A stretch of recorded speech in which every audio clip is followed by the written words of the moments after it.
Hello and welcome everyone to Weekend Rental episode 43. We are everyone's favorite gaming and geek culture podcast. My name is Ryan, and as always, I'm joined by Andy. Hey. And Nate. What's going on, guys? All right, Buy Rent Burn. This is an exciting one, I gotta say. If you are not familiar with Buy Rent Burn, basically what we do is we pick a game. We each pick a game for a given system. We'll all play them individually and then give our thoughts on which game we would personally buy, rent, or burn. The handheld of choice this go around is the Game Boy Advance. Andy has gone with Urban Yeti, Nate has gone with Drill Dozer, and I've selected Ninja 5.0. So we're going to hear a little bit about each game. We'll talk about them and our experiences, and then we'll give the verdict. So we'll start off at the top with Andy's game, Urban Yeti. The description on this one, throughout time, the legend of the Yeti creature has been with us. No matter what you choose to call it, Bigfoot, Sasquatch, or Abominable Snowman, surely it must exist. But how has it evaded our scrutiny for so long? Is it possible that these creatures have been living among us for some time? Isn't it natural for them to want the same things we do? Do they crave the comforts of home and family? The time is coming to find out. You must help Urban Yeti deal with the complexities of civilization so he can find a suitable mate. This is a real game. That's an actual description. That's the thing. Like these type of these joke games come out all the time, like on Steam for like $2.50 now. But like this was a Game Boy Advance game that people didn't slap these into cartridges, plus put a box around it, right, and ship it, and write a serious description about it. Yeah, I feel like this is the GOAT game of like 2001 or something. Yeah, this is definitely just a guy had a joke. It's like one of those game idea panels from the magazines that we've been doing come to life, pretty much. Really? Yeah. And yeah, so if those unaware, you're playing as Bigfoot, trying to find the female Bigfoot so you can mate and have more Yetis. Big feet. Yeah, big feet. And it plays a lot like a older GTA game, like top down. Yeah, like the first two, for sure. Yep. That type of style of game. You run around and punch. The kind of crazy part is, though, like there's different layers. Even though you're looking top down, like it scales to different rooftops. So the sprites scale as you go up and down the different rooftops, which is something I don't know if I've really seen in a game like that. Yeah, it pulls off like a pseudo 3D modeling effect really well. Yep, exactly. Overall, the game is not all that great, but it is hilarious. Some of the stuff, like I was actually laughing out loud pretty good, like how ridiculous it was. It's like, I can't believe this came out on a Game Boy. Yeah, I agree. Like as a game, it's not a good game, but it's like the most video-ass video game you could make. Like just their level of commitment to the sheer absurdity of their material and the world that they built is just, you gotta applaud it. It's so great. Yeah, it's weird. The Yeti itself, I think I texted you guys this, that it looks like a sunburnt naked man just roaming around this city. It's so, like, I could not stop thinking about that. I'm like, this is really, really strange. I've never played anything like this. I never played the Grand Theft Auto games, but I've seen some gameplay of it. Very, very similar.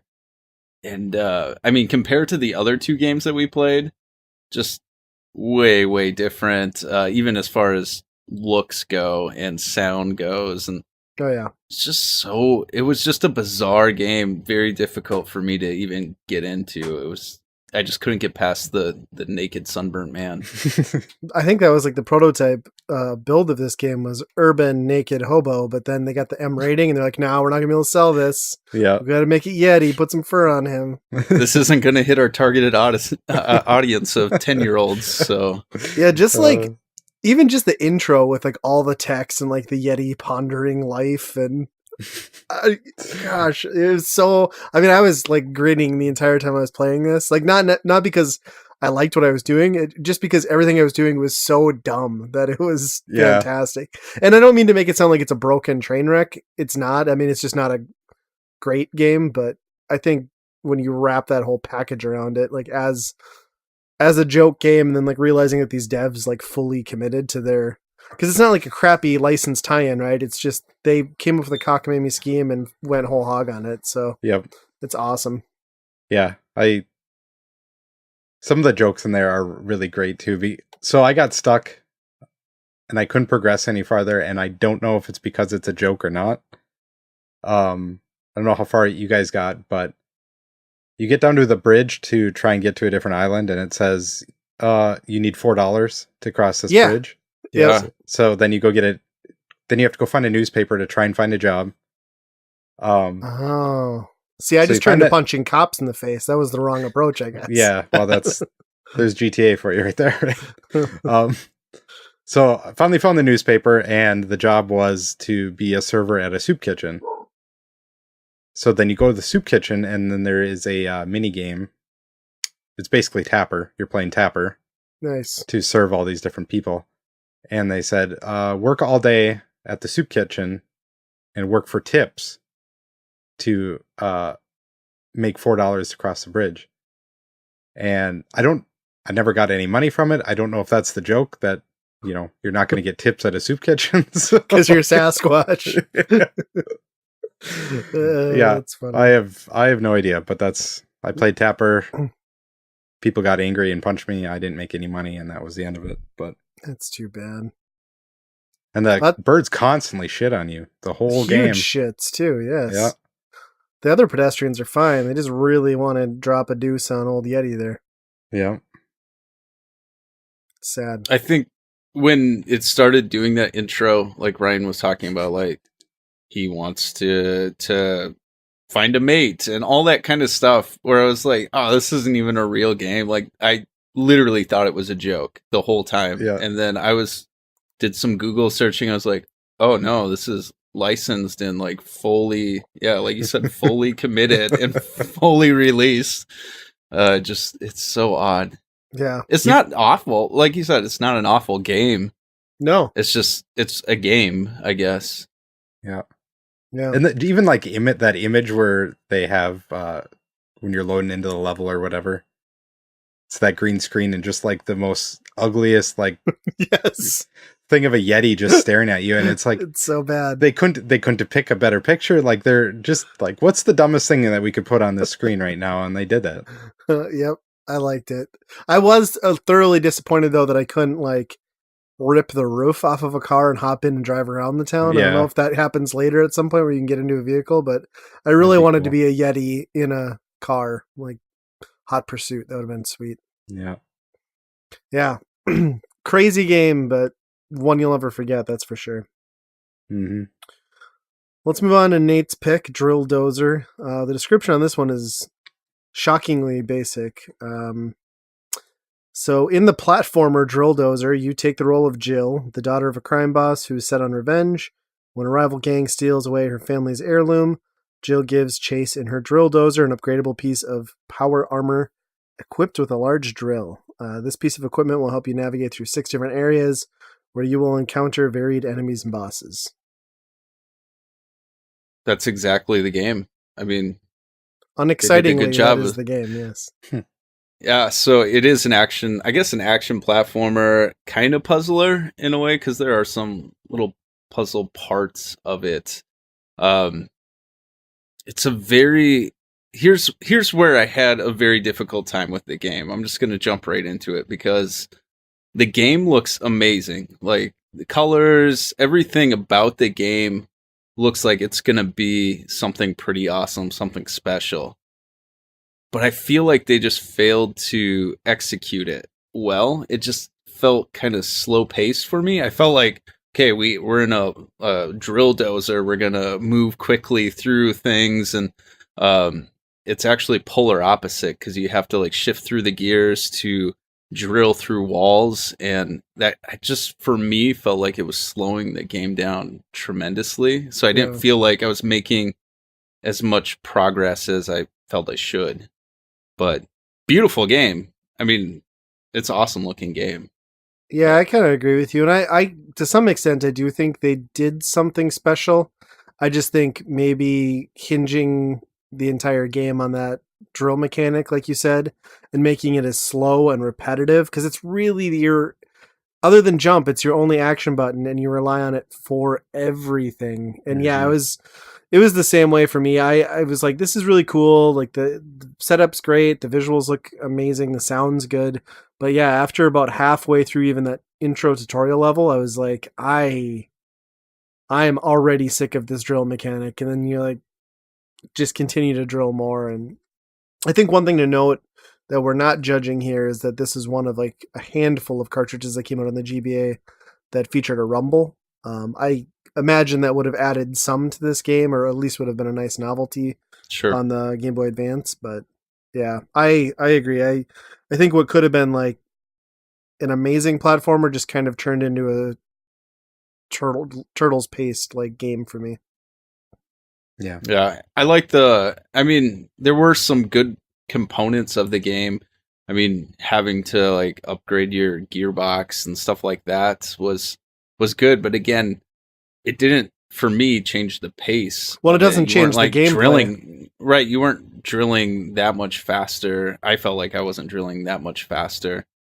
Yeah, it's got so much personality. Like the story is just, it's really cool, and it just continues to go on.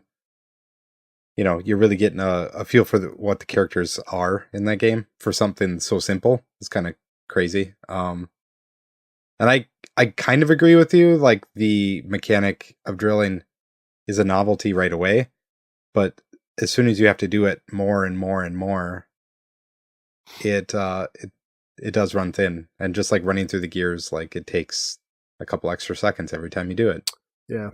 And it's like, well, on principle, it's very similar to a game like SteamWorld Dig, you know, as far as like digging, getting different upgrades and mechanics and stuff like that. But the mobility and the speed and the upgrades in like a SteamWorld Dig game is just like hands and above better than this.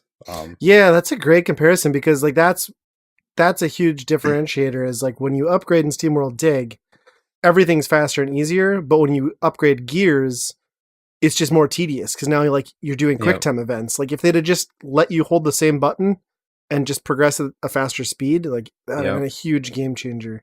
Yeah. And I guess I didn't play it long enough to know, but I'm assuming that this kind of is more of a Metroidvania where, you know, you're getting to some blocks or something that you can't drill through yet, so you have to go find upgrades or something like that. So it's something where along those lines. That was my impression anyway. Yeah, I think like at that point after that first level where like they're having me use the drill to open and close a garage door, I was like, all right, I'm kind of good with this. Like, did I have to do that? I mean, I could get having to go through it, but did I have to do it on the other side again too? Come on. There's something about like any, I guess in my mind, GBA games look like the Yeti game. Like that's just kind of what I picture the games, and some of the ones that we've done in the past with Byron Burns. And so when this game like came on, I was like, wow, this looks very crisp. It looks it looks like a very good game. So I kind of changed my mindset on the GBA a little bit. Yeah. So especially, you know, the next game too is very attractive game. So you should note that this was like released in 2006, I think. It was like one of the last ones that they ever released. So it was like they probably dripped every, you know, amount of power out of it. But yeah, and also it was done by Game Freak, which should give you a good indication that the quality is going to be better than average. Yeah. Right. But yeah. I've never heard anybody talk about this game. I don't know if it's popular or not. But yeah, it's immensely popular. It's gotten a huge following and like a good price. Yeah, I think so. Because I always get it confused with Mr. Driller, which is a completely different game altogether. But is that on the GBA? I think there was a GBA version. I think it was a port. Yeah. I associate Mr. Driller mostly with the Dreamcast, but it was also on PlayStation. Yeah. Okay. But yeah, this is kind of one of those games that's kind of, because of the late release, is kind of considered, a lot of people regard it well. And I don't by any means, like I sounded very negative in how I talked about it. I don't think it's an awful game. Like it's really cool. it's just like I don't have the patience for a game that requires this much monotony so early on. But all right. Let's move on to the last pick. Another late release with another high profile collector hidden gem mentality. I think this game is very expensive, but Ninja 5.0. The description on this one, again, this was basically kind of a budget title, so it doesn't have much of a description. Nobody heard about this when it came out. Take on the role of Ninja 5.0 as he uses his skill, stealth, magic to rescue hostages and defeat his enemies. Master the art of ninja swords, shuriken throwing stars, and ancient ninjutsu magic. That's all there is to it. Yeah, like I was saying, this game has gotten a lot of praise, a huge price hike. It was a very late release, budget title, and it's awesome. It's kind of like if you combined the best parts of Ninja Gaiden, Rolling Thunder, and Shinobi, and made them all run ridiculously smooth and animate gorgeously. That's this game. Like and even Bionic Commando, you've got some of like the traversal there. Oh yeah. Yeah. This game is just great. I don't know. It's like, it looks so basic too when you first boot it up, like, cause everything is kind of generic about it. Like there's no, it's a ninja, there's a bad guy. Like they all look like you've seen in a million other games, but the way they animate and the fluidity of it is just awesome. And then every once in a while you'll come up against like a harder enemy or like a rival ninja, and like learning to kind of time attacks and block and jump. I don't know. I really thought this was gonna be one of those games that people just overhyped because it's expensive, but no, this was an amazing game. Yeah, I agree. This is an incredible game. Not what I expected. Again, this whole GBA mentality for me is just kind of basic games, but man, it looked so good, and the playability of it is insane. I loved the Bionic Commando like hook that you throw up, and one thing that I just thought was really interesting when you go up to like certain platforms, instead of just like jumping like you typically would, like you can hang on them. And it's just a cool mechanic, and just a nice little detail that they threw in there. They really paid attention to those little details with throughout the whole game. Just made it really interesting. Made me want to like keep on going and keep on playing. And yeah, it's super fun. Yeah, I completely agree. Like it nails pretty much the look, the feel of an action game better than I could really. I don't know if I could name a better one really in my mind that has the amount of different tricks and movement in this. Like the Bionic Commando stuff, like this feels way better than any of that Bionic Commando stuff. Yeah, and it just pulls it off so simply too. I mean, it's just really 3 buttons, but it's so fluid and it works exactly how you want it to work. Mm-hmm. And I love the power-up system where that is your life. The amount of hits that you take. It's kind of like a reward for how good you are. You drop down a level of your power-ups if you get hit, gain some more. But overall, like, you look at like Urban Yeti, which is a game that they were trying to make into a type of game that isn't built for Game Boy Advance, And this one is like built on a very basic retro style game. Like collect the keys, pick up some power-ups, shoot some guys that are behind boxes or something like that. It's like save some people. Yeah. Yeah, it's like the most retro style game. Yeah. But it absolutely nails every little like control to it, and it feels great. Yeah, and it's worth noting too that I guess this was developed by Hudson and published by Konami, so it's got some power behind it. Yeah. I can't believe that game's going for like $130. Yeah. I've never seen a Game Boy Advance game that expensive. And it's always been that way. Like 10 years ago, it was still over $100. Yeah. Yeah, and then once the YouTube thing started blowing up and hidden gems, like that just elevated it. Skyrocketed. Yeah. Interesting. It's worth it in a way where it's nearly one of the best GBA games I've ever played. ever. Yeah. Yeah, I think it's probably like,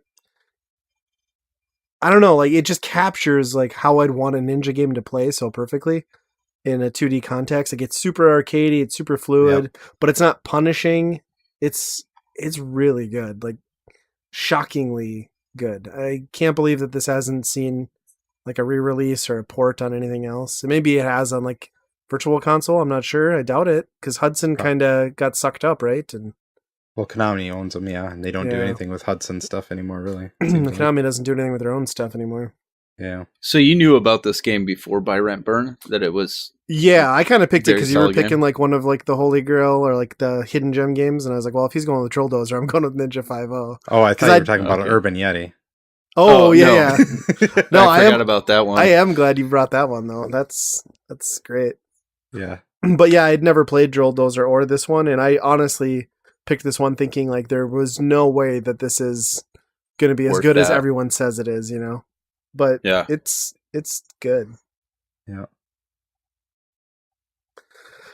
Well, should we go back through and give our picks? It's probably fairly clear, but Andy, you want to go first? Sounds clear. Yeah. My buy is obviously going to be Ninja 5.0, which in other territories is called Ninja Cop, which is a way better name. Just Ninja Cop.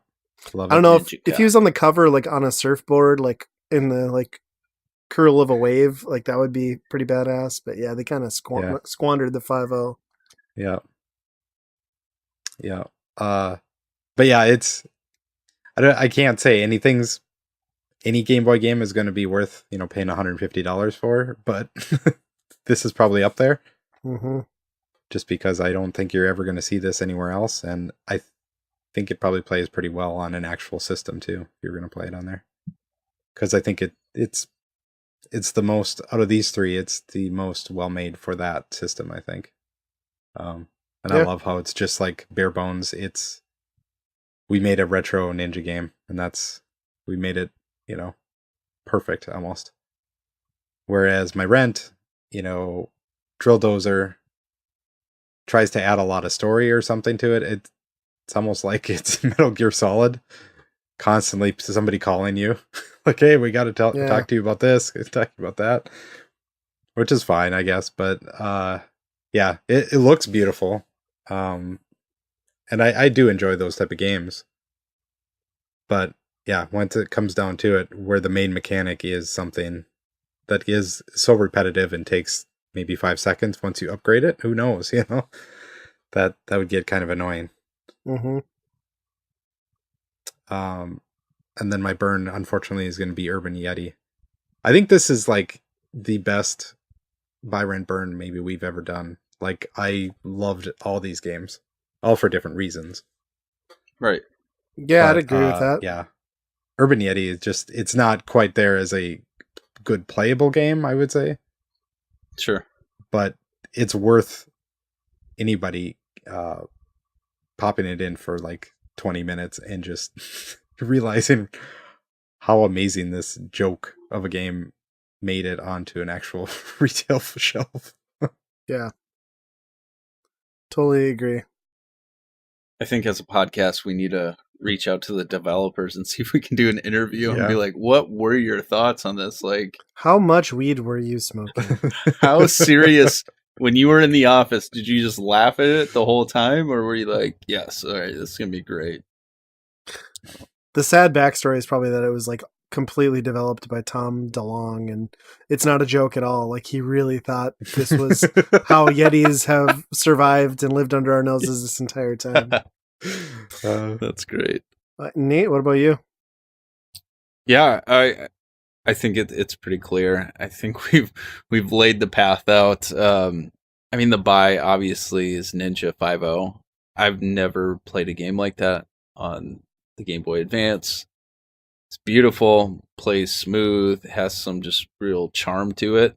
So that was just, as soon as I started playing, I was like, okay, well, there's nothing that's going to beat this, because this was the first game that I started playing. And so, yeah, Ninja 5.0 definitely. Rent is Drill Dozer. I just feel like they could have sped the game up just a little bit and it would have been right up there for me because it had a cool story, it had the look, and there is just missing just a little bit, but it was definitely something that as a kid I would have been totally content renting and been enjoying it. And then the burn is the Yeti. We're burning that thing. He is burnt already. It looks like he's sunburnt. It's those type of games are not games that I enjoy. So that kind of already had that against it. And when you put it up against like these two juggernauts, like it is a good game for what it is, but you can't compare it to those two other games. It just falls short pretty significantly. Yeah, no surprise, I'll agree. Ninja 5.0, without question, is the buy. I just loved everything about that game. And Drill Dozer, I think, for as much hype as it gets, I can't say that the people that feel that way about it are wrong. I just think that it immediately leans so heavily into its one repetitive mechanic that it takes it down to a level for me where it'd have to just be a rent. I mean, but it's still an enjoyable game, and I loved Urban Yeti for how ridiculous it was. It's just not as good of a package gameplay wise as the other two. So, but I would definitely buy that if I saw it. What does that one go for? Do we know? Is that expensive? Oh, yeah, I don't know. You'd think if people knew about it, right, it would be one of those things that people would buy. Because it couldn't have sold that well. That's my whole thing. Is like, how big of a production run could this possibly have had? I want to see one complete in box. That would just be. It's about okay. Well, this is interesting because it's almost $40. It's not that bad. Well, it's more expensive than Drill Dozer, which is like a 30. I mean, it's a few dollars more. I bet Drill Dozer had a bigger production run because like that was pretty touted at the end of the Game Boy Advance's life cycle, whereas this was, Urban Yeti was more just kind of like budget release. Serious? Yeah. That is crazy though. Yeah, I wouldn't picture it being that expensive. It's amazing. Some of those handheld games, they seem to hold their prices very well. Like 3DS, all that stuff seems to hold their prices fairly well. Well, a lot of that, Game Boy Advance stuff too, especially first party, because they did so many Super Nintendo ports, like Yoshi's World and Super Mario Land and Super Mario Advance. Like all that stuff sits at like $30 still, loose card. It's crazy. Yep. It's crazy, but yeah. Another Byron burn, another Yeti torched.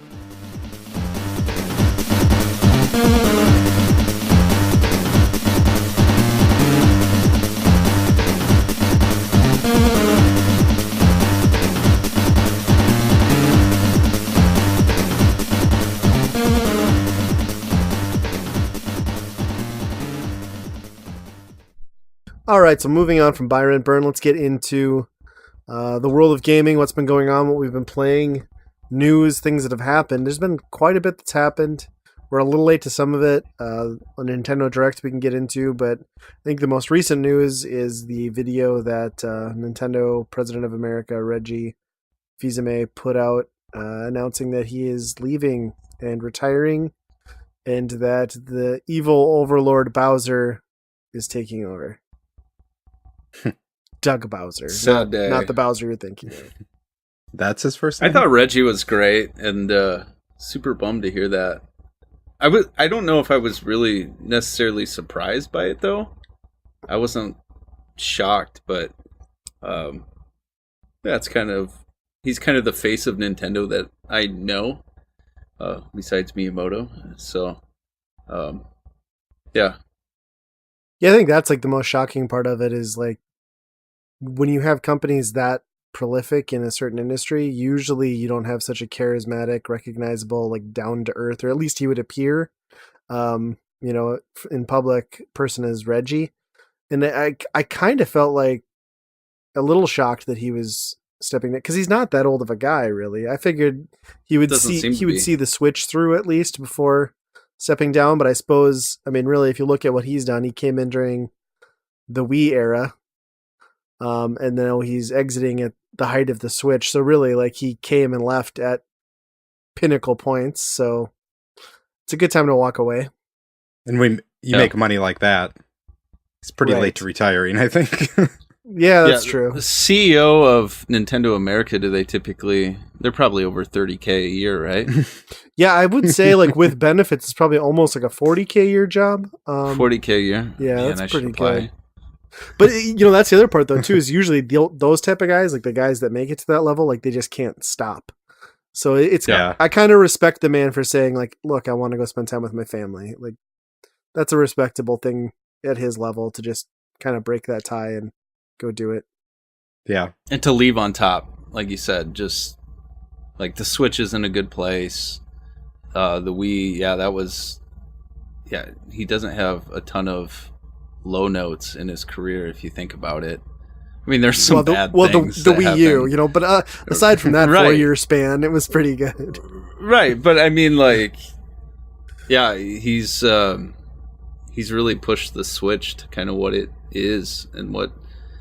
I mean, I always associate Nintendo and Reggie. That's kind of just what I've done, and that's what I know. And it was a cool video that he put out, and definitely showed his appreciation to Nintendo, and even more so the fans of Nintendo. He really played into that really well. So, yeah, I mean, you can definitely tell, like, he comes from a different breed than Iwata and a lot of the guys in Japan. Like, those guys are programmers and gamers first. They're really into, like, how games are made and stuff, where Reggie, you can tell he's a businessman, like, even though he'll say, well, my favorite game is, and then it's like input last game we released, like, I always play input, Yeah. He's definitely a sales guy in that respect, but you definitely, he has a sense of humor and a personality about it, I guess, that I'm going to miss. Yeah. Yeah, I agree. I think that's going to be the hard, like, I'm not envious of Bowser at all. And like the shoes he has to fill, because I don't know. How do you think Doug Bowser will do in that role? I don't know a whole lot about, I mean, I know he's been with Nintendo for a while, in other roles, but he hasn't been as public facing. So I guess it's tough to see. Like, I think the biggest challenge he's going to have is just coming off, as genuine and public facing for, I guess, one of the more demanding subsets of gaming culture, Nintendo fans, like the diehard fans. I think they've come to expect that out of Reggie and out of Miyamoto, and some of, they really, like, Nintendo really does have a rock star, like, internal talent that have just become so public facing. They're so ingrained into the culture that you have to almost be that as the Nintendo of America president. So I guess once he steps out and does, like, his first, maybe they'll do a direct with him, or, I mean, E3 will be big and telling, but I don't know. Hopefully he, like, I honestly feel bad for the guy, because, like, how many times a day do you think he has, like, a Bowser joke man at him, and he has to just, how many years until he just completely snaps and, like, chokes a kid out in, like, a Pikachu costume or something? It could happen at E3. The pressure just gets too many buckles and starts choking some kid out. Yeah. What did you call me? Bowser? That kid, I would not be envious of that job. I mean, Nintendo fans are a different breed, Brutal. Yeah. So, like, you're always going to make somebody unhappy.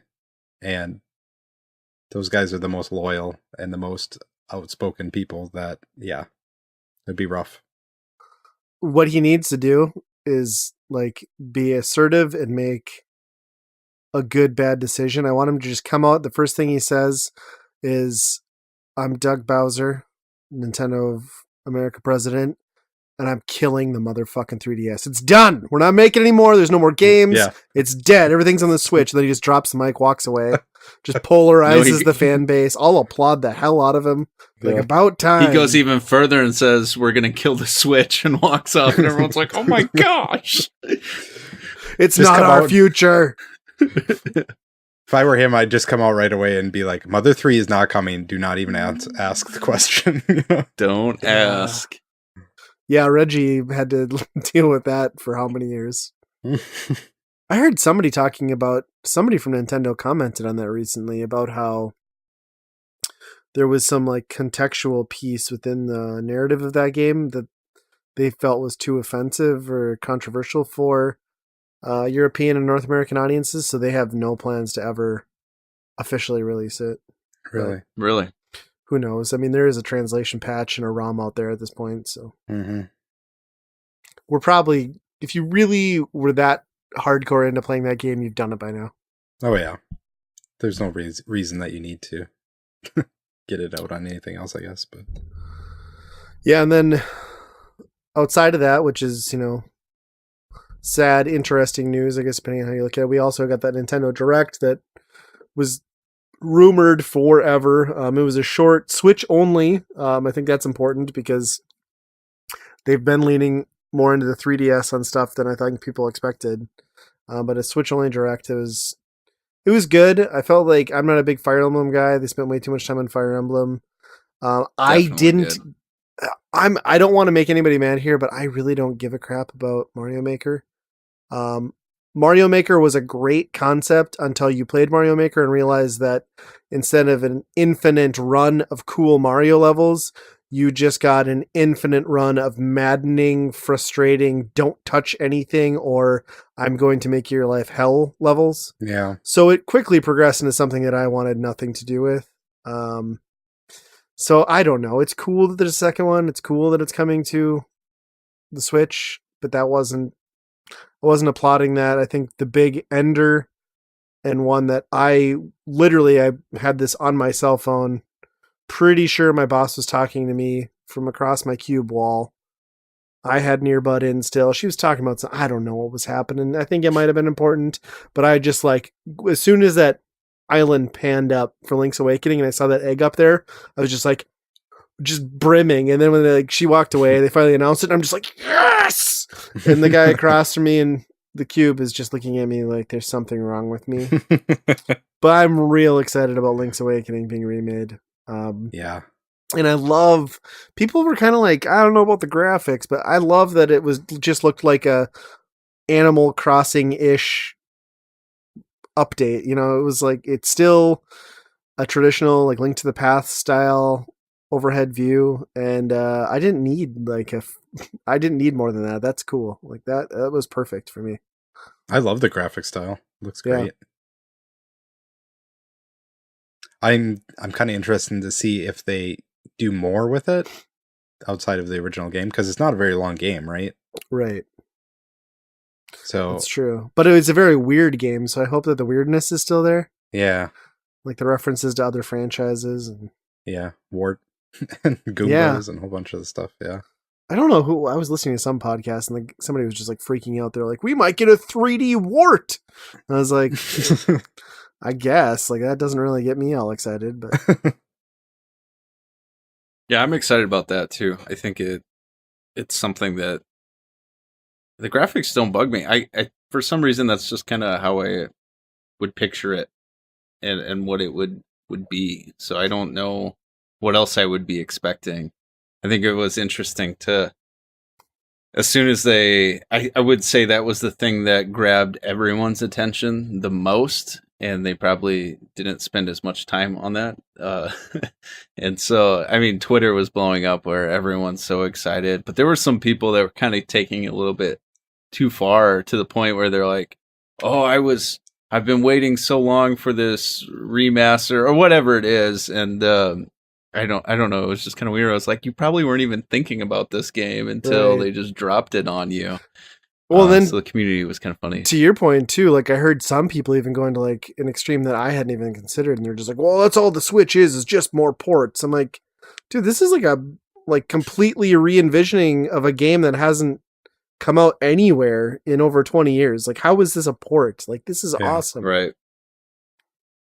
Yeah, I don't think anybody could have expected them to take a Game Boy game and remake it. That's right. It's pretty That's crazy. exactly what it is. I mean, it's a remake. It's not a port. So yeah, I think everyone, and myself included, was kind of expecting that they were going to just bring over the Twilight, or not Twilight, either Twilight Princess or Skyward Sword, like that have been rumored. yeah, And I was like, all right, like I could see that, but yeah, this is cool. And I think to me this signals something very important. Like, I was kind of joking about the 3DS dying, but you look at this and like this probably would have been right at home on the 3DS, right? So it's I'm glad that they didn't do that. And they're like, no, we're going to take this game that would have worked in that format and put it on a much better, crisper looking screen and still give it to you as like an at home, like full-fledged release.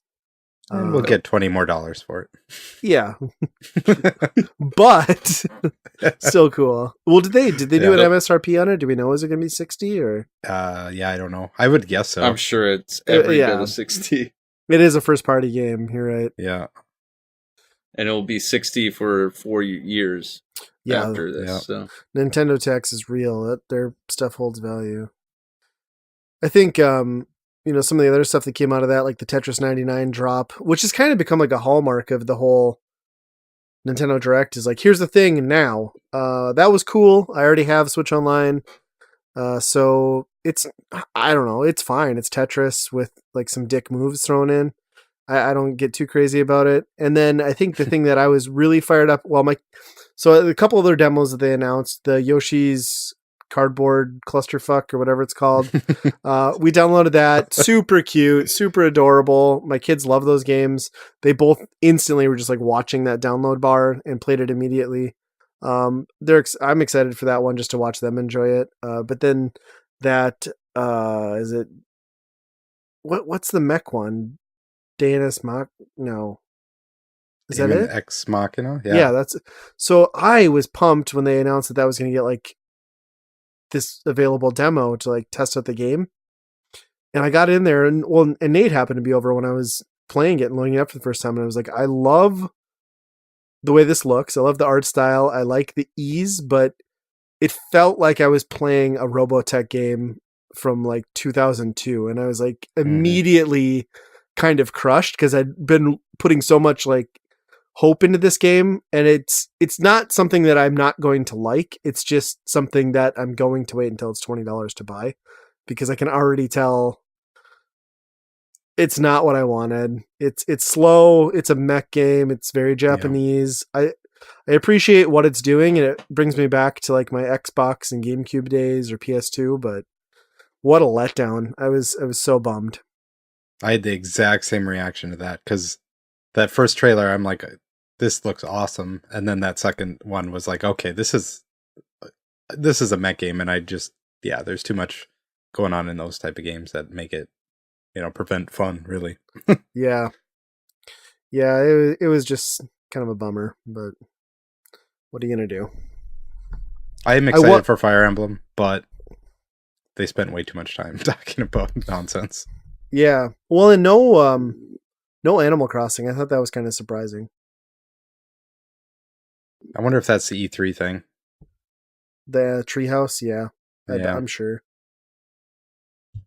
Then again, what do you show off for, what do you show off in Animal Crossing? It's like, this is new Animal Crossing.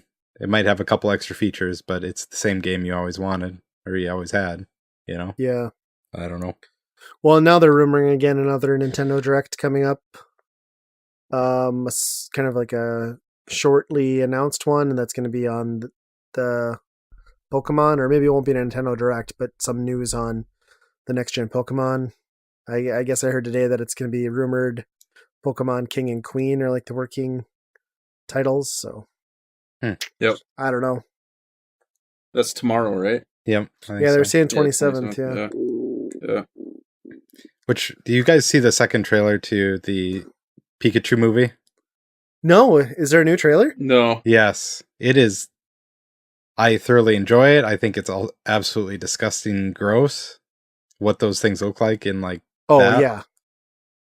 And it's, a guy plays Deadpool and Pikachu in the same year. Basically, it's just, I can't believe that thing actually exists. Like I look at that thing 3 or 4 times, and it's like, this is. In 1998, when that came out, I wouldn't have pictured that this would have come out. Yeah, I'm super excited to check that out. I'll have to watch it. I know, like, I don't know what happened. You know, my kids always knew kind of what Pikachu was and like Pokemon. But lately, my daughter came home from school and a girl there had like a bunch of Pokemon trading cards. So now, like, they're buying Uh-oh, no, cards. no, no. My daughter and my son are both watching all the shows and the movies. And I'm just It's like, over. like at least once a week, I'm asked when the Pokemon movie's coming out. So Yep. this house is converted. My kids have gone whole hog into Pokemon. When my kids start watching Pokemon, I just turn it off right away because I know it's going to cost me so much money. You don't want to watch this garbage? Get it out of here. This is not appropriate show for you guys. Yeah, I don't know how that came about, but it's kind of crazy because I don't know. I didn't mind the anime, but like I never got into the games or the cards or anything. I was a little too old for that. Yeah, I was right on the edge. Got into it. Well, and I suppose we could talk about some unrelated Switch news and rumors that were outside of the Direct, and that is that Microsoft leak. Supposedly, they're going to be putting. We kind of talked. I think we might have talked about last time about how they thought Xbox Live would be integrating into the Switch, but now they're saying that Game Pass might. Yeah, and that's kind of what I predicted last podcast too. That Yeah. like, there's more to this than just putting Xbox Live on it. And yep, sure enough, sure seems like it. Yeah, so now they're speculating that they're like, what do they call it, like xCloud or whatever. That Microsoft is. It would be the infrastructure, kind of like what we've seen Nintendo already doing in Japan, with what was it? Some Resident Evil 7, Assassin's Creed Odyssey, or one of them, I think, that you can purchase and you stream to your Switch. Japan, it has an easier time because of the infrastructure, but theoretically, they could be working with Microsoft to do the same thing here. So, if Game Pass was like a one-stop service that was available on Switch, PC, and Xbox, though, that's a phenomenal amount of bang for your buck. I think Microsoft is setting themselves up pretty well for this next gen, the way they're growing, hitting this, I think. Well, and Nintendo, that arguably is like one of the, like, when you think Xbox games, like that is one of the markets that's the most underserved on the Switch. I mean, we were getting some stuff like Wolfenstein 2 and Doom, but there's no Call of Duties. There's no, I mean, the stuff that could potentially be on Game Pass and stream down to your Switch that's uniting two very large audiences and making one really attractive package to fight against Sony. Yeah. And didn't they say I think the rumor was also that they might even be publishing games for the Switch itself. Yeah. I mean, they're saying things like Cuphead, some stuff like that could be coming over, Ori and the Blind Forest. Yeah. That's awesome. Yeah. I would love to see that. And to be honest, I don't think Nintendo has anything to lose. It's not going to hurt the sale of their first party titles. It's just going to move more hardware. I don't think indie games are going to take a hit. I think it gives indie games a different option, because if I'm an indie dev and I want to build something that runs for Xbox architecture and it can then be on Game Pass and also played on the Switch, like, hell yeah. Yep. And I think a lot of them will still gravitate towards the Switch anyway. Yep. And then on the flip side, I mean, for Sony to even compete with an ecosystem like that, like, they're going to have to be ultra competitive. They're going to have consumer friendly. So yeah, and they're going to have to like really come up with a strong set of first party exclusives for next gen. Like, they're going to have to announce those like as PS5 is coming out and really get people excited about those to maintain that audience. Exactly. Will it happen? Who knows? Is it a pipe dream? Probably. But it has me excited. Yeah.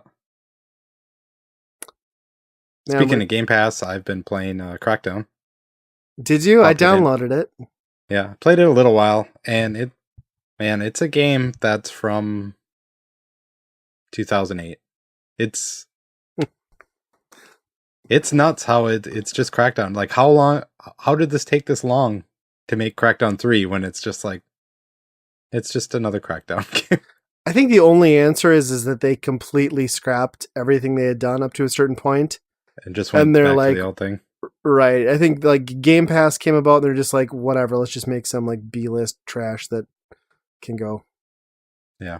It's fine for mindless fun, but it's just like, hey, clear out the gas stations 5 different times and you get to fight this boss, and clear out the, Well, I've heard the it's mine. like 5 hours is like the campaign. Yeah. Yeah, it's not very long. I've heard either, but I got a little frustrated because I hadn't had Xbox Live or Game Pass. Well, Xbox Live had expired like a couple years ago for me, and then I had never had Game Pass. So they had the deal where it was like pay $2 for 2 months of Game Pass, then it renews at like the regular. So I signed up or whatever, and then I renewed my Xbox Live, and now I cannot figure out for the life of me how to turn off auto renew because it will not let me remove my form of payment. So I'm sure there's a way to do it, but I spent more time trying to figure out how to get my card out of there than I did purchasing the two services and setting them up and downloading the game. So thanks, Microsoft. that's how they get you. Yeah, so I have 2 months to figure that out before I'm paying for something I don't want or won't use. It's crazy what they're getting on there, though. Like Shadow of the Tomb Raider is on there, and that just came out last fall.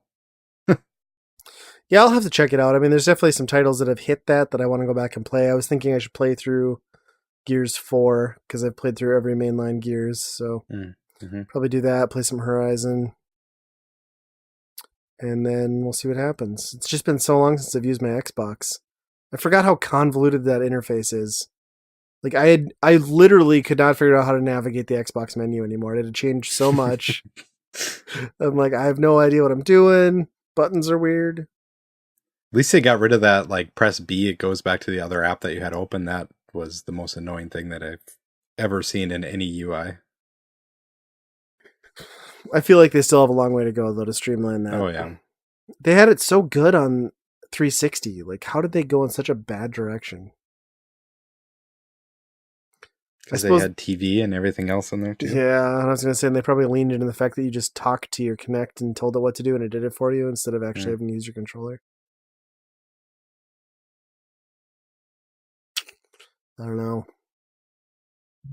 All I know is that Apex Legends is awesome. Yep. And I'm real bad at it. No. I'm good in comparison to some on this podcast. You are champion status if you and I were to play side by side. I just got into this game, so Ryan got me excited about it. He said, "Hey, it's a Fortnite, but better for adults, and it's just something that is a little more appealing." And to me, it seems like way faster, fast paced, and it's so good. It is so good. I'm so bad. I don't know how many hours I got. Maybe like 5.5 hours into it. 0 kills. 0. I can confirm the 3 that we played together that you did not get kills. And it was bad, right? You would have killed that one person who was downed until I yelled at you and told you to stop wasting your ammo. Probably. Yeah. Because I was like, no, people are coming to kill us. Like, he'll bleed out. Leave him alone. I was like, I need to get that kill. You don't understand. Yeah, and pretty much as I said that, it was getting shot in the face and died. So yes. Yeah, it's I played it a lot since the last time we recorded, and I went through like a few day stretch, like the learning curve, kind of like Nate did, where it was just like, I am not getting this. This is not clicking. I feel bad for the people I'm playing with. I'm just gonna stop. And then like the last 2-3 days, I've gotten to the point where I am not setting any records by any means, but I'm at least getting a few kills and not being a complete worthless sack. So. No Thanks offense. That was not directed at you. I swear you just looked in the camera when you said that. Well, I did because I felt useless. So, yeah, I'm going for a record too. It'll get there. Most time, not having any kills. New record right here. Yeah. I told you guys, like, the first time I played, it was frustrating because I didn't play with the right people, and I didn't set it up on a private party. So it was me and another noob, as you would say, with zero kills, zero damage, any of that. We get thrown in a team with a champion that has got hundreds and hundreds of kills, and this guy was completely pissed off that he was stuck with these two people so much that he was talking and he's like, who am I even gaming with? And they just left the match and left me and this other guy to just fend for ourselves, and it didn't go. It was like we dropped right into fire, and it was 10 seconds. It was over. It was not good. Which is funny that like people get so worked up about and how competitive they get into it, because like really these battle royale games are so like disposable. Like, you know, it's drop, die, repeat. I mean, it's, I guess maybe in like certain cases like Fortnite where you're working towards like achievement points and things like that, and unlockables would be different, but like so far Apex has none of that really. So I don't know, like why get upset that you have someone on your team who you don't think is up to snuff compared to you. But to your point, it is insane. There are people already 2 weeks into this thing that just have hundreds of kills, like unbelievable. Yeah. Well, and that's the thing. Like, I love it. Battle royales, you need such a high install base to even keep the game running. Because I mean, you need so many to play the game in the first place that it's kind of a bad idea to make it so, you know, make it that you're rude and trolls to the newbies, because you're just going to alienate your game and eventually it'll die. Right. And I still hold that like the one thing this game does perfectly is that quick communication, like R1 flash system. Like you can completely be disconnected from the voice chat and effectively call out, here's where we should go, there's an enemy, pick this up. So it's very nice if you don't want to deal with online dipshittery to just go silent on that end and still work as a team. I did have my buddy the other day, we were dropping in, and you have one flight master. It's not like other Battle Royale games, like everyone drops in together. You don't have to, but genuinely that's what happens. And he thought it'd be funny to like clip me on the side of a balloon on the way down so that I fell short of where they landed. And they were just laughing about it. And this is my first game in with them that day. And I was like, you know what? Screw you guys. Like, you don't want you to clip me. I'm going to take myself out of the game. So I like went over and hucked myself off the edge of the map.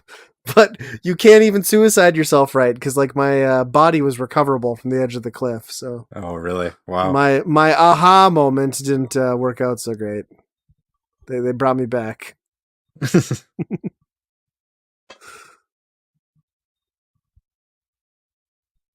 Huh. And nobody's talking about Anthem, which is kind of crazy. What's Anthem? I don't know. I've heard the bad reviews on Anthem. Yeah. I heard that one of the guys who developed Diablo 3 wrote a big Reddit about everything that should be fixed in Anthem to make it a fun loot grind. So that's funny. Yeah. Yeah. I think making a not very good game and then also like having like 4 different release days for it doesn't help sell your product, because it doesn't give you any hype behind it. Also releasing a really successful battle royale game the same week, basically. It's not a good idea. Oh, and that's kind of like, who was I? I was playing with somebody online the other day, and they were talking about Anthem, and just like freaking out, and they're like Bethesda needs to stop doing this crap. Like, I don't want like online multiplayer or anything. Like, just give me a Fallout. Like, it's just like, that is what people wanted, but also I don't think Bethesda is that Bethesda anymore. So yeah. I don't know. I had, surprisingly, I hadn't heard a lot of hype or like run up about Anthem until it was getting closer. Like, I know people have been aware of it for a while. Like, it just was not on my radar. And then it seems like since it released, it hasn't been on anyone's radar. So that's kind of crazy, because all anyone's talking about is Apex. Yeah. And to have that come out, 2 weeks before from the same company, That's you gotta kind of scratch your head and like wonder who made that decision. At least one of them's bringing in the dough, I guess. Yeah. I mean, there's a pretty good crossover, the type of people that would play that, you know? Yeah. Well, because it is like a first-person shooter, right? Like it's a first-person shooter MMO sort of thing. Or online squad-based, loot grind, doohickey. Yeah. Yeah, it's like Destiny. Yeah. Oh. Destiny. Yep. I think if I was going to play something like that wasn't Destiny, I would also just go the free route and play Warframe. Would probably be my choice over Anthem. But poor Anthem. These games don't have like a great track record either of being fixed later down the road. You know, they'll always try and do a bunch of stuff, but usually it's so hard to bring that fan base back. Yeah, exactly. It'll be like, how fast is this game going to be $10? Next week. I mean, Mass Effect Andromeda was probably the quickest I've seen in a long time. That got down to that level like real fast. I could see this being close to that as well. Yeah. Starlink has also been on a catastrophic like $20 or less trajectory since that launched. Which isn't good considering it's toys, as well. Yes. If that didn't put the nail in the coffin for like Toys to Life games, I don't know what did. Right. I think what they need to do is just like get practical about it. So like, hear me out here. Why give you a toy that's worthless? Maybe like what they do is take something like the sequel to Cuphead and it's Toys to Life, but it's also a cup. Like it's a cup I can use that I can also scan into my game. And maybe like something practical. There's accompanying plates and dishware that, I mean, nobody's tried it. Nobody's tried. You can partner with Pottery Barn. You design your own cup. Pottery. It unlocks DLC. That's a pretty good idea. I hope somebody's listening. You can have that one for free, whoever you are. You can just reach out to us. Send us an email. Yeah, just a free download. Go to the game. Like, you don't even have to give us the cups. We'll buy the cups. It's fine.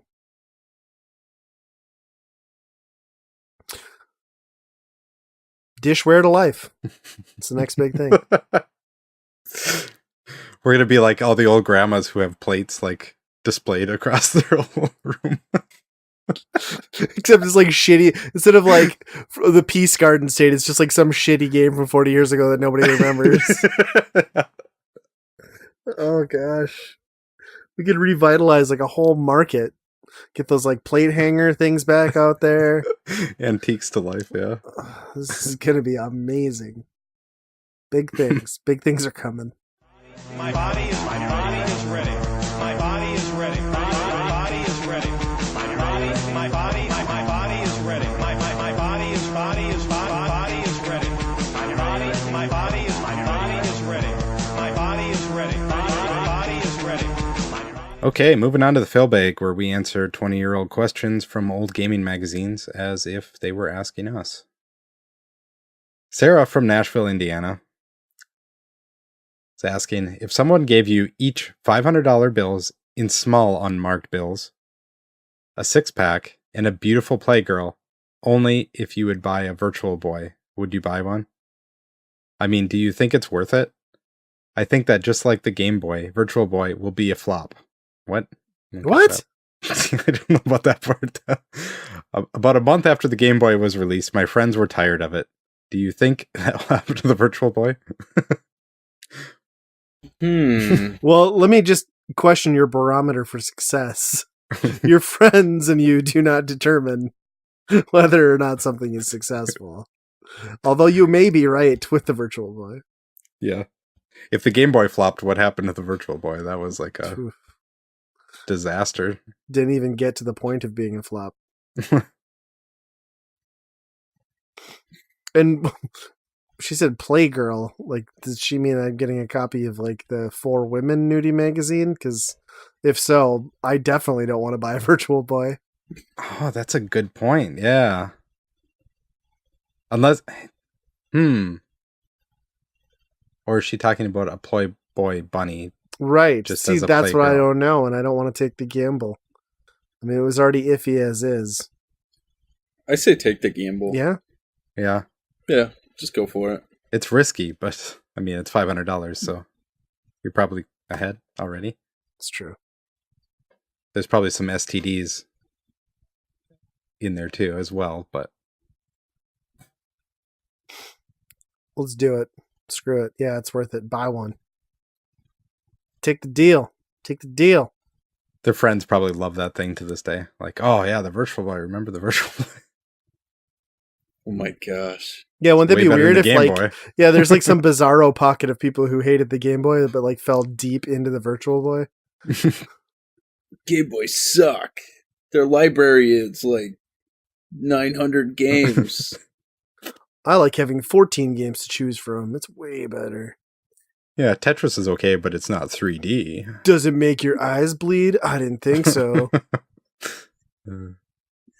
Actually, if they've been playing it this long, they all have eye patches.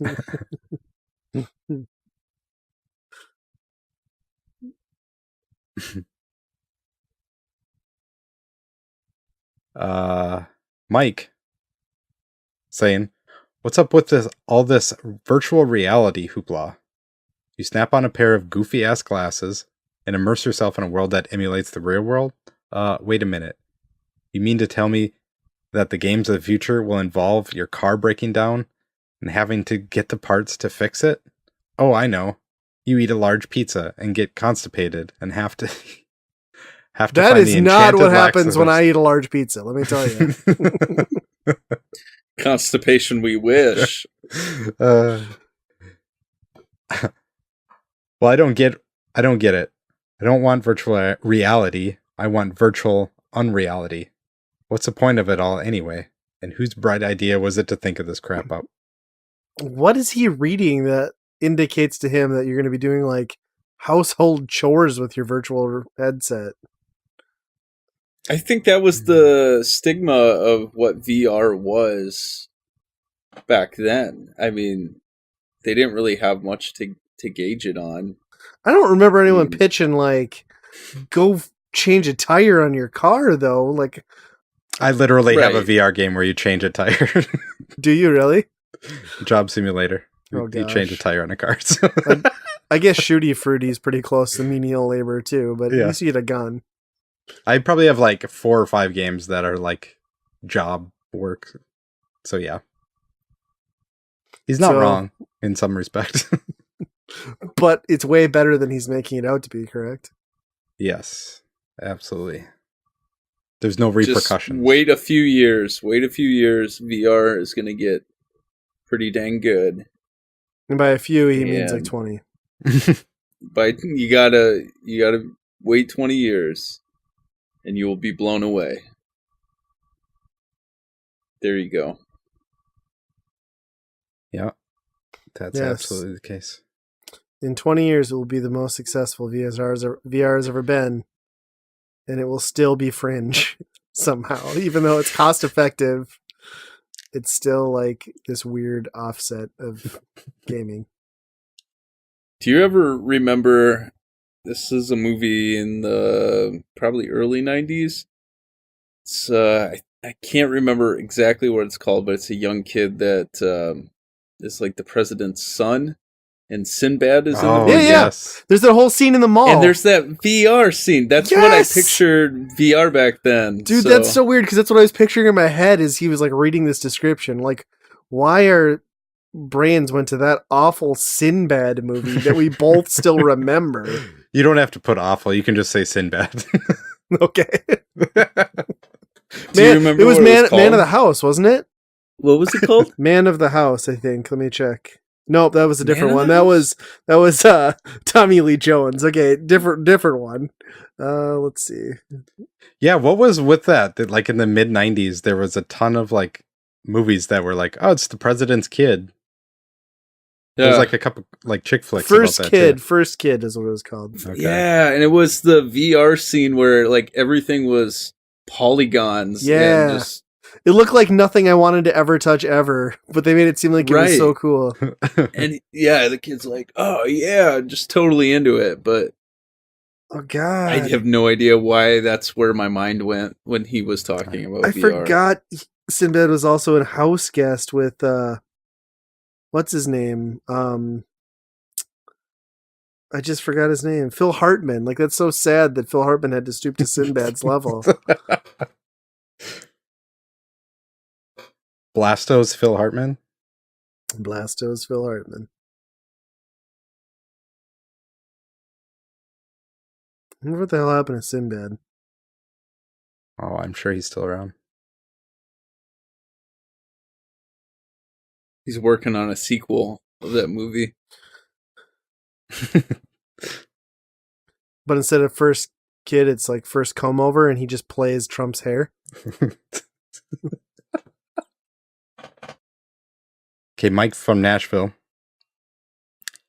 I'm writing about the Crybaby in issue number 75. The reason people don't give out moves or fatalities to dorks like you is because it takes a lot of time to master them. And then you do. And then when you do, guys like you come up and ask how to do them, which is damn annoying. Anyway, my point is that when you spend money on learning a game, you don't just give away what you paid for. That's insane. My suggestion to the special move challenged is to get the arcade early and practice. Wow. This guy's bitter. He also kind of has a point. But yeah, it's like pre-internet troll. I mean, from there you just, make up stuff. That's what they did, right?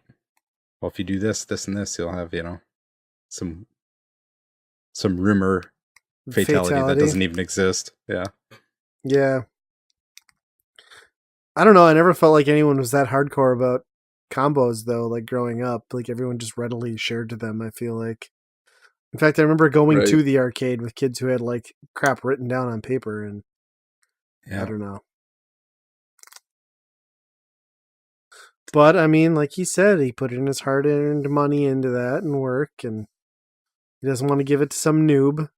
I can understand. What's this guy's opinion on the internet then? He's going to be writing home on the internet is what's going to happen. He's going to be the reason why every comment section is hell. Yeah. Hide those secrets. Mm-hmm. Is that what you do to Nate when you're playing Apex Legends? Don't tell him. Don't give him any tips. Like I've been playing this game. I directed him to like the tips wiki that I created falsely. And that is why I have 0 wins, 0 kills, 0 everything. All my fault. I don't know what my end game is yet, but I'm getting somewhere. We got Travis from Stockbridge, Michigan. His idea this kind of brought me back to something I didn't think about in a really long time. He said, have you ever seen those Snackwell cookie ads? Which I don't think those exist anymore, do they? No. I have not seen Snackwells in a long time. I do recall the name, though, now that he's mentioning it. Yeah. Well, this game is called Revenge of the Cookie Man. In this game, you're the Cookie Man, and those fat ladies are chasing you, as usual. And when they try to steal your cookies, you stab them 1,000 times. Ha ha ha ha ha. Die, die, die. Uh-huh. Here comes the white coats. This is my 3rd time on the lightning. I mean, contextually, it's not all there, but I mean, this is kind of just Grand Theft Auto, isn't it? Yeah. I mean, you could run around and stab fat women all day long. I suppose you could pretend you're offering them cookies. Was that the commercial? Was that the ad? Is there's like obese women chasing down Snackwells? Yeah, and then they're just brutally murdered? I don't know. Man. I can understand why this marketing campaign went south. Better eat these lightweight cookies, otherwise it's a murderer after you, and it's called obesity. I was thinking he was going into like a poisoning route, but I guess just stabbing them over and over again is fine too. But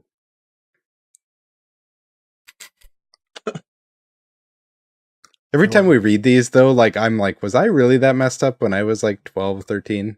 Like, I hope to God that I wasn't, but who knows? I'm were. still that messed up. What are you talking about? I don't know. There's something about that one that was like, okay, whoa. My movie pitch 3 minutes ago was a sequel to First Kid, where Sinbad plays Trump's hair. I mean, I'm not that far off of this Snackwell game idea, to be quite honest. I really want to sell it. Yeah? It's a good idea. I mean, if Urban Yeti can make it onto store shelves, Exactly. somebody can, Right. that's going to be picked up, greenlit somewhere. And finally, my game is called Fred's Ocular Cavity. The main character, a guy named Fred, is in a championship basketball game when, bam, Oh no. a pop fly beans Fred right in the forehead. No. Yeah, poor Fred. When he wakes up, Fred finds his left eye is gone. He must run through gosh. he must run through the entire town, armed with only his wits and a ravenous, hate-filled squirrel from hell trying to find his eyeball. If you succeed, you gain back your 20/20 vision, get your license, and have a fatal car crash. Okay. If you lose, the squirrel pours the lemon juice into the hole where your eye used to be. What? My gosh. This is so crazy. Why is the squirrel involved at all? Yeah, I I was know. wondering, where did the squirrel come into this? And lemon juice? They're sick. Go to the hospital. They can do eye transplants. Let's get you some help. No, the writer. We need to get the writer some help. Yeah. Yes. Yeah, this sounds almost like a dream. Like, he had this dream and he's like, I've got to put this on paper. I'm just glad it was a lost eyeball and not like a shattered testicle, and it was a smack to the head, not smack to the groin. I can deal with the thought of an eyeball missing, but the thought of shattered testicles is way more cringy to me. Oh, especially with lemon juice anywhere. Oh around. God, that squirrel! Why would he do that? Why does he have lemons? I'm never gonna trust squirrels again. Oh, I'm going to close my eyes every time I'm around lemons. That's probably just good advice anyway. Yeah, you're right. Can we license this game as a Kirby Puckett game?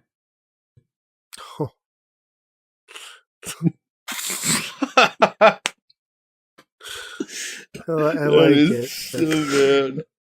That's so bad. Man, MLB, Kirby Talk- Puckett. the real life story. That's awful. Man, you talk about a guy who like I loved as a kid, like every kid's hero. Just like what a asshat he turned out to be at the end of his life. Yep. He was like Minnesota's own little Cosby. Yeah, except he didn't have to die in jail because didn't he have like a stroke or something? Yeah. This is horrible. At least the squirrel would make more sense in a baseball game too, right? Because you're potentially playing in an outdoor field. Yeah. Basketball, Unless you're playing on the street ball, that's true. That might explain the rabid squirrels. Yeah. lemon NBA Jam juice. style. Yep.